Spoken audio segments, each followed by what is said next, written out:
네, 안녕하세요. 예, 반갑습니다. 네, 대표님 반갑습니다. 오늘도 좀 든든한 상담 부탁드리도록 하겠습니다. 그 전에 아주 많은 사람들이 또 좋은 이야기, 좋은 강의 먼저 좀 듣고 전략들 세워나가셨으면 참 좋겠습니다. 대표님만의 시크릿 노트 기대하시는 분들도 점점 늘어나고 있는데요. 오늘 어떤 노트 좀 열어주실지 이야기 좀 들어볼까요, 대표님? 예. 자, 우리가 부동산 관련된 뉴스나 이런 시장 동향을 이렇게 보다 보면은 어느 아파트 가격이 얼마가 떨어졌다, 얼마가 올랐다, 이런 기사들을 우리가 종종 보게 됩니다.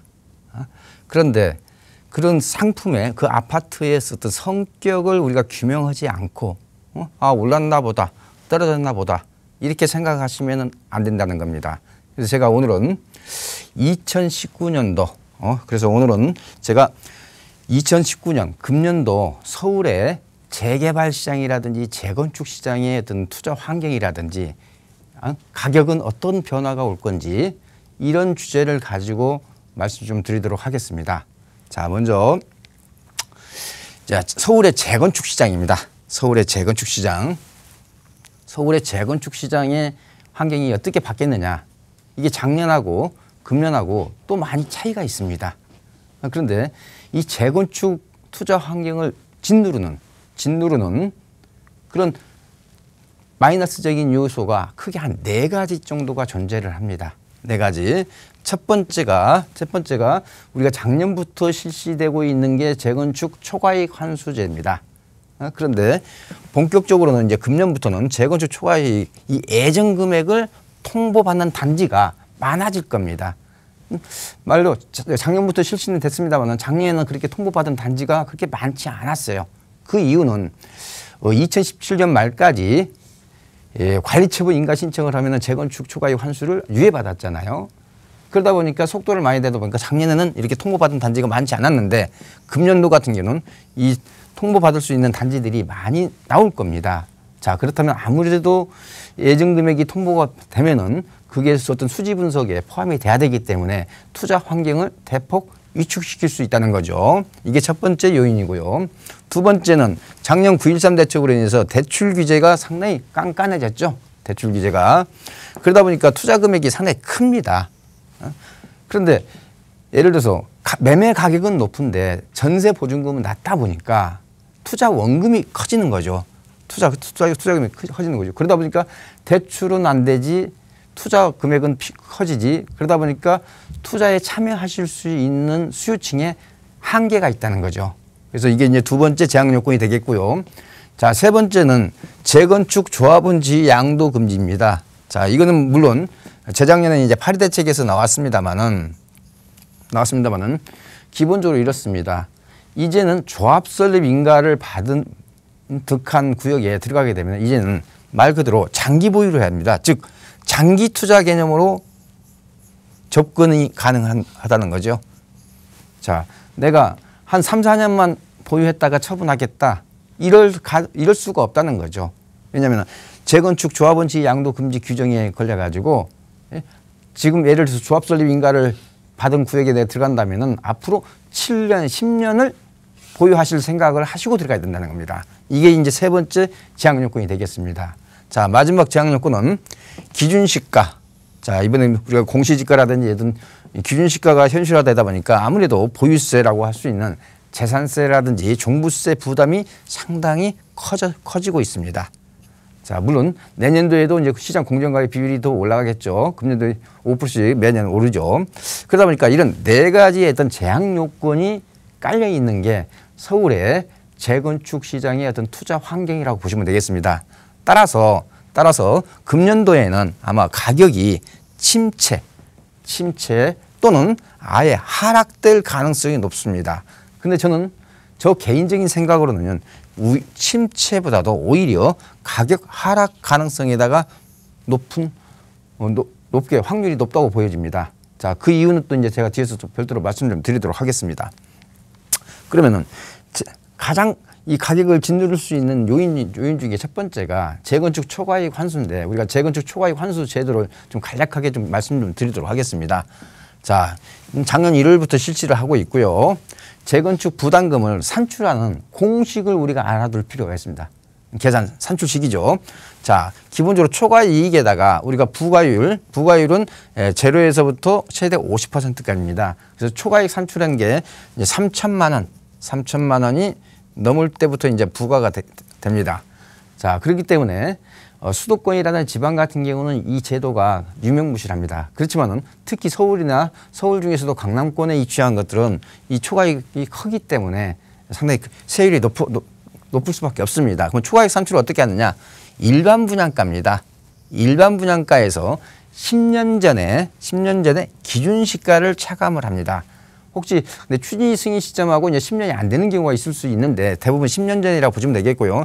더 빠른 기간이 있다면 이제 추진이 승인 시점의 어떤 기준시가입니다. 자, 여기는 일반 분양가죠. 여기는 기준시가입니다. 그러다 보니까 차이가 클 수밖에 없죠. 자, 그리고 그러면서 이제 정상적인 상승분을 차감을 하고 이제 사업비라고 할 수 있는 건축비라든지 설계 비용 등을 이거 차감을 합니다. 이렇게 해서 이제 이 초과 이익을 산출을 하게 됩니다. 자, 그래서 작년인가요? 뭐 국토부가 초과이익이 최대 8억까지 나올 수 있는 서울 지역의 재건축 단지가 있다라는 그런 뉴스도 우리가 접한 기억이 있을 겁니다. 자, 그런데 이 통보된 금액을 언제 되냐? 사업 시행 인가를 받게 되면은 3개월 동안 기초 자료를 만들어서 조합이 구청에 제출합니다. 그러면 구청은 또 1개월 동안 검토를 해서 조합에 다시 통보를 하게끔 돼 있습니다.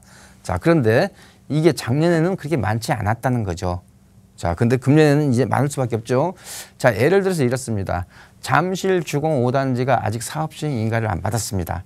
자, 만약에 잠실 주공 5단지가 5월 달에 사업 시행 인가를 받았다고 가정을 했을 때는 9월 달이면은 초과이익 예정금이 조합에 통보가 되면은 이제 조합원들이 알 수가 있다는 거죠. 그러면 일반 투자자들도 여기는 예정 부담금이 어느 정도이기 때문에 내가 투자성이 있는지 그런 수지 분석을 할 때 이걸 갖다가 이제 가미를 할 수밖에 없는 거죠. 자, 그러면은 우리가 작년도에는 재건축 초과이익 환수가 작년도에도 실시가 됐는데 왜 2018년도에는 재건축 아파트의 가격 하락이 없었느냐? 이건 크게 두 가지입니다. 이유가. 자, 첫 번째는 초과이익을 통보받은 단지가 거의 없었다는 거고요. 없었다는 게 첫 번째 이유고요. 두 번째 이유는 주변의 새 아파트 가격 상승폭이 컸다는 겁니다. 주변에, 즉 무슨 얘기냐면요. 내가 재건축 추진 대상 아파트의 매매 가격이 15억이에요. 15억이고 자, 예정 부담금이 예를 들어서 5억이라고 해요. 그러면 이게 합치면은 20억이겠죠. 20억인데 작년 같은 경우에는 주변의 새 아파트 가격 상승폭이 많이 컸기 때문에 주변의 새 아파트가 22억, 23억이 가게 되면은 충분히 매력이 있다고 투자를 할 수 있는 거죠. 그런데 이제 금년도 같은 경우는 상황이 좀 다를 수밖에 없잖아요. 자, 아무래도 작년도의 어떤 상승폭만큼은 키우기가 좀 어려운 시기가 금년도입니다. 자, 그렇다면은 예를 들어서 주변의 새 아파트가 22억, 23억이 그대로 정체가 된다면은 이거 투자할 수가 없잖아요. 투자할 수 없다면은 얘는 정해진 상수죠. 정해진 상수라면은 변수는 매매 가격이 될 수밖에 없겠죠. 그러면 이 변수가 되는 이 매매 가격이 하락될 가능성이 높다는 거죠. 따라서 금년도 서울의 재건축 아파트는 가격 침체 내지는 하락될 가능성이 굉장히 농후합니다. 따라서 투자 시기를 좀 늦추는 게 좋겠고요. 따라서 결국은 주변의 새 아파트 가격이 빨리 많이 올라주느냐에 따라서 재건축 아파트의 가격 조정 시기가 다소 지연될 수도 있고 단축될 수도 있다는 거죠.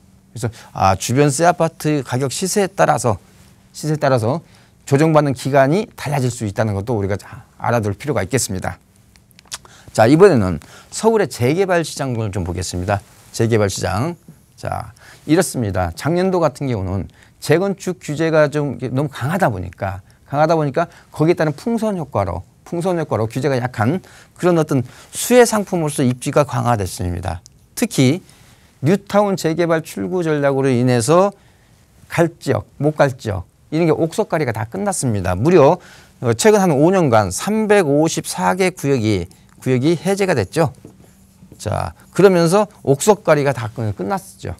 자, 그리고 특히 박원순 시장의 어떤 도시 재생 사업에 주력을 하다 보니까 추가 구역 지정이 거의 없었습니다. 이러다 보니까 재개발 지역에 대한 어떤 희소성이 굉장히 부각됐고요. 그리고 상대적으로 규제가 낮아서 투자 수요가 급증을 했습니다.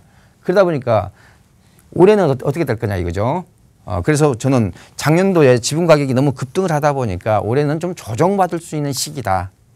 그래서 자, 올해는 상승폭을 좀 축소시키거나 아니면은 좀 보합세를 유지시킬 가능성이 많습니다. 그래서 올해 서울의 재개발 지역의 어떤 지분 가격이 급등하기는 좀 어려운 구조에 있지 않나 싶습니다. 자, 마지막으로 서울에 금년도에 재개발이나 재건축에 투자를 하실 때 좀 투자 포인트 말씀드릴게요. 자, 재건축 시장 투자 시기 늦추라. 자, 그래서 한 1년 정도는 아예 근처도 가지 않는 게 좋을 것 같습니다. 이렇게 말씀드리고요. 예, 재개발 시장 수지 분석을 좀 더 신경 써라.